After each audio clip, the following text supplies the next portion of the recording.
여러분 안녕하십니까? 5월 7일 수요일 KBS 아메리카 뉴스입니다. 일부 극우 일본계 인사들이 제기한 글렌데일 소녀상 철거 소송과 관련해서 미국 내 일본 변호사협회도 공식 성명을 발표했습니다. 한인변호사협회와 공동으로 발표한 성명엔 원고 측이 잘못된 역사관에 근거해 소송을 제기했다는 점을 분명히 하고 있습니다. 윤범수 기자가 보도합니다. 소녀상 철거 소송과 관련해 남가주 한인변호사협회와 일본 변호사협회가 공동 성명을 발표했습니다. 두 협회는 성명서를 통해 일본군과 일본 정부가 위안부 동원에 대한 책임이나 직접적인 관련성이 없다고 소장에 적은 원고 측의 주장이 역사 왜곡이라는 점을 분명히 했습니다. 자발적으로 나선 분들이다라고 하는 그런 부분들은 분명히 역사를 왜곡하는 주장이다. 아울러 위안부 실상은 과거에 존재했던 역사적 사실이며 희생자들의 고통 역시 결코 잊어서는 안 된다는 점을 강조했습니다. Comfort Woman's statue is no more anti-Japanese, and then a Holocaust museum is anti-German or anti-Germany.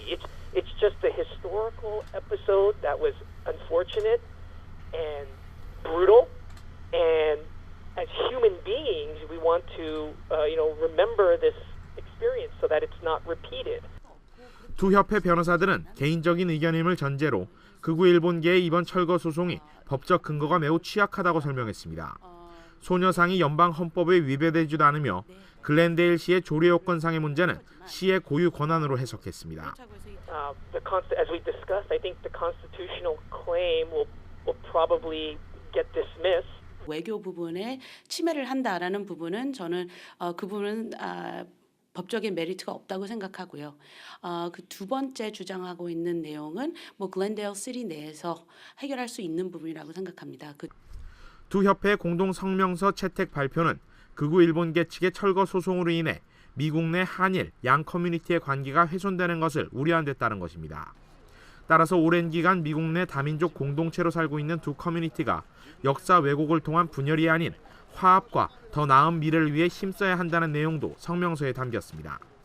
남가주 내 한일 변호사협회가 공동으로 발표한 성명서는 영어와 한국어로 만들어졌으며 LA 카운티와 베버리 힐스, 중국, 멕시칸, 태국 등 각 지역과 커뮤니티를 대표하는 12개 변호사협회가 후원 지지를 표명하고 있습니다.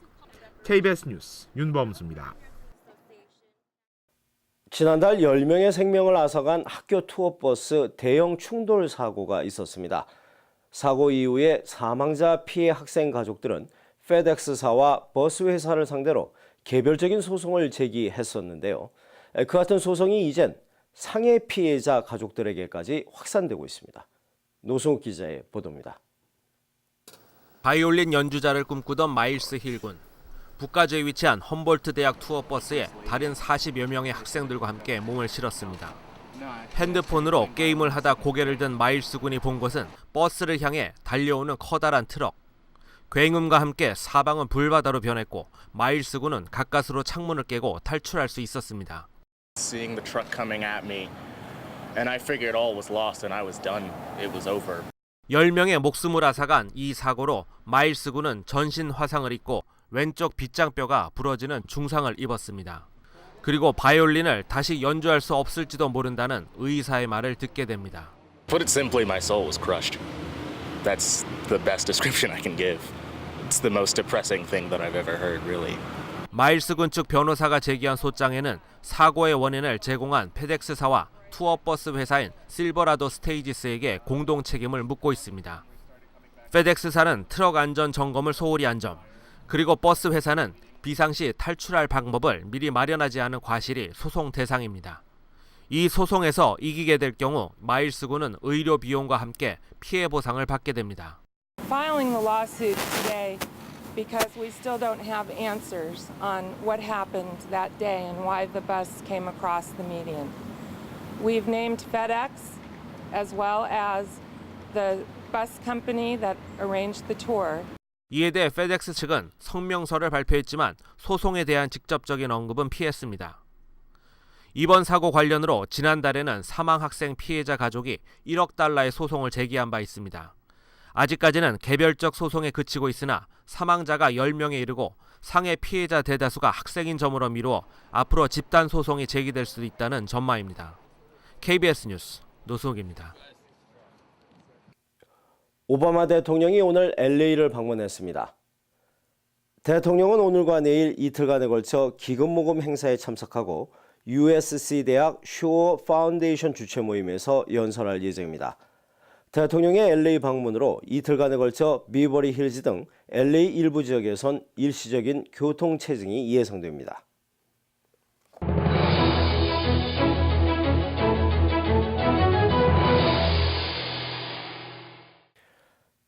뉴욕의 플러싱은 한때 대표적인 한인타운이었습니다. 하지만 이제 완전히 차이나타운이 되어버렸는데요. 한때는 이를 두고 한인사회 내에서 의기소침해진 얘기들만 나오기도 했습니다. 그런데 한류의 힘으로 뉴욕의 한인사회가 또 다른 도약을 꿈꾸고 있다고 합니다. 뉴욕에서 김일강 통신원입니다. 이곳은 중국어 간판이 즐비한 뉴욕 플러싱의 한 한인 소유의 화장품점. 다양한 연령대의 중국계 고객들이 한국산 화장품을 고르는데 시간 가는 줄 모릅니다.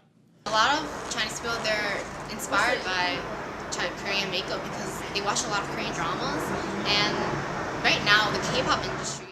이러한 추세는 플러싱의 한인 소유 헤어샵들에서도 쉽게 찾아볼 수 있습니다. 因为之前在看韩国电视剧里，然后拿的照片想做那种发型，所以来的韩国店。 최근 중국계가 집중 거주하는 플러싱 지역의 한인 업소들에서는 전체 매출의 80% 이상이 중국계 고객입니다. 5, 6년 전까지만 해도 한인 고객이 중심이었지만 한인타운이 중국계에 밀려나면서 상황은 달라졌습니다. 한국적 스타일을 즐기고 K-드라마와 K-팝이 생활화된 한류의 힘을 미국 그 어느 지역에서보다 뉴욕의 중국계 커뮤니티에서는 쉽게 실감할 수 있습니다. 중국계 여성들이 한국의 스타일을 선호하는 것은 방송을 통해 한국의 대중문화를 즐기게 되면서부터입니다.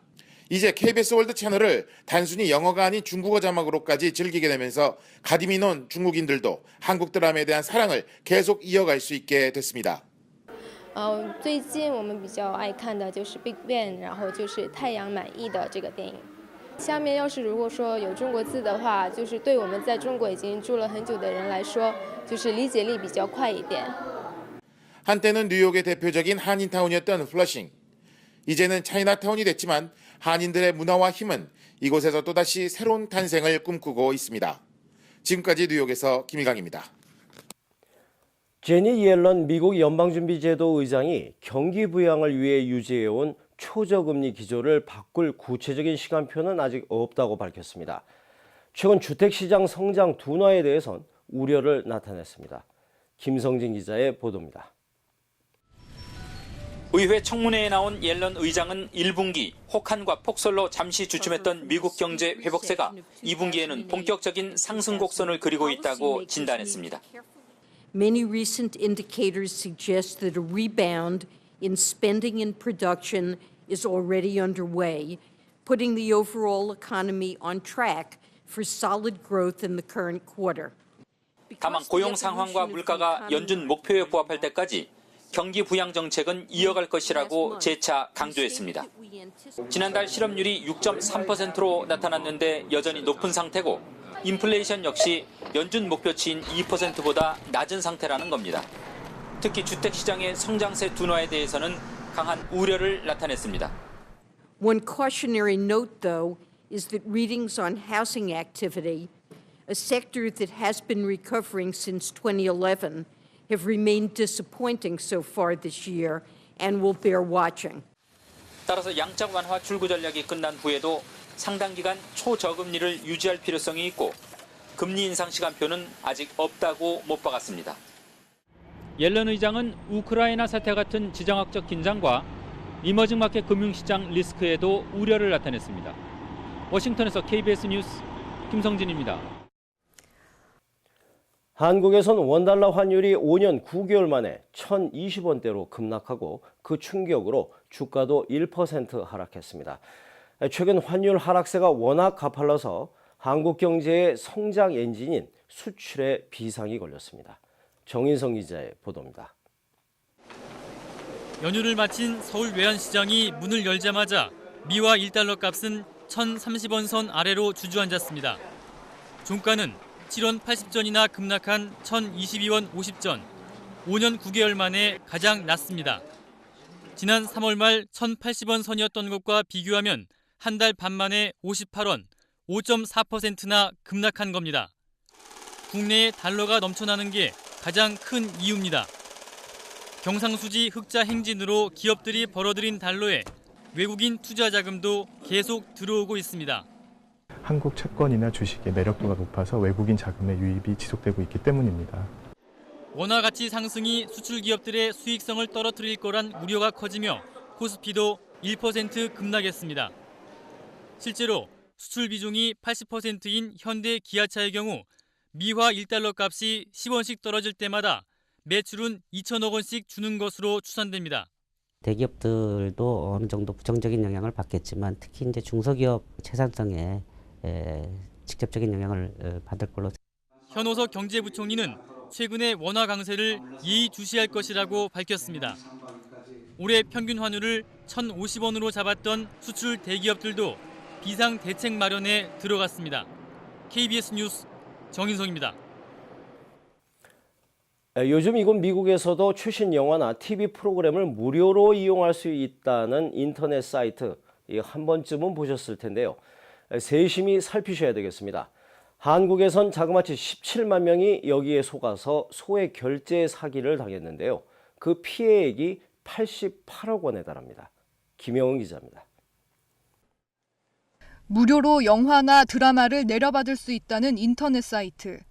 직장인 김모 씨는 무료 이용을 위해 휴대폰 번호 인증을 하라는 문구를 보고 그대로 따랐습니다. 몇 달 뒤 요금 청구서에는 자신도 모르게 월 16,500원씩 소액 결제됐다는 내역이 써 있었습니다. 무료로 주고 하는 그거는 내가 한두 번인가 인정한 기억이 있어요. 무슨 타일인가 해가지고 빠져나갔고 제가 가입도 안 했는데 그런 식으로 하더라고요. 해당 사이트 운영자들은 무료 서비스 제공을 위한 절차처럼 꾸며놓고 실제로는 교묘히 소액 결제 동의를 받아낸 겁니다. 월 자동 결제로 전환이 된다거나 아니면 타 마케팅을 위해서 타 사이트에 제휴 사이트에 정보를 제공할 수 있다라는. 입력된 개인정보도 불법 수집했습니다. 민원이 잇따르면 기존 사이트를 폐쇄하고 새로운 사이트를 만들었고 그간 수집한 개인정보로 매달 돈을 빼갔습니다. 파악된 피해자만 17만 명, 피해액은 88억 원에 달했습니다. 군대에서 하면은 알아채볼까 사이트를 갈아타면서 결제 대행사도 갈아타버리는 거예요. 경찰은 수년간 가짜 무료 다운로드 사이트를 운영해 거액을 챙긴 혐의 등으로 운영자 등 6명을 불구속 입건했습니다. KBS 뉴스 김영은입니다. 과도한 스트레스 등으로 면역력이 떨어지면 몸속에 잠복해 있던 수두 바이러스가 신경을 침범해서 생기는 대상포진에 걸릴 수 있습니다. 최근 젊은 층에서도 대상포진이 늘고 있다고 하는데요. 젊을 때 대상포진을 앓으면 심혈관 질환이 생길 위험이 높다는 연구 결과가 나왔습니다. 이충원 기자입니다. 30대 초반의 이 여성은 3개월 전 왼쪽 허벅지 부위에 대상포진이 생겼습니다. 피부 발진은 사라졌지만 송곳으로 찌르는 듯한 심한 통증에 시달리고 있습니다. 일명 포진 후 신경통입니다. 2주 후 나타나고 2주 후부터 점점 더 심하게 아파지는 것 같아요. 대상포진은 노년층에서 주로 나타나지만 40대 이하의 젊은 층도 전체 환자의 25%를 차지합니다. 과로와 스트레스 등으로 면역력이 떨어진 경우입니다. 젊은 층에서 대상포진이 생기면 심혈관 질환 발생 위험이 높은 것으로 나타났습니다. 40살 이전에 대상포진을 앓을 경우 뇌졸중 발생 위험이 74%, 심근경색은 49% 높았습니다. 런던 대학 연구진이 대상포진 환자 만여 명을 분석한 결과입니다. 대상포진은 나쁜 생활 습관을 반영하기 때문에 심혈관 질환 발생 위험도 높아지는 겁니다. 젊은 층에서 대상포진이 생겼다면 건강을 위협하는 위험 신호로 보고 과로와 과음 등을 피해야 합니다. 또 규칙적인 운동 등으로 면역력을 높이는 게 좋습니다. KBS 뉴스 이충원입니다. 수요일 밤 KBS 아메리카 뉴스를 마칩니다. 시청해 주신 여러분 고맙습니다.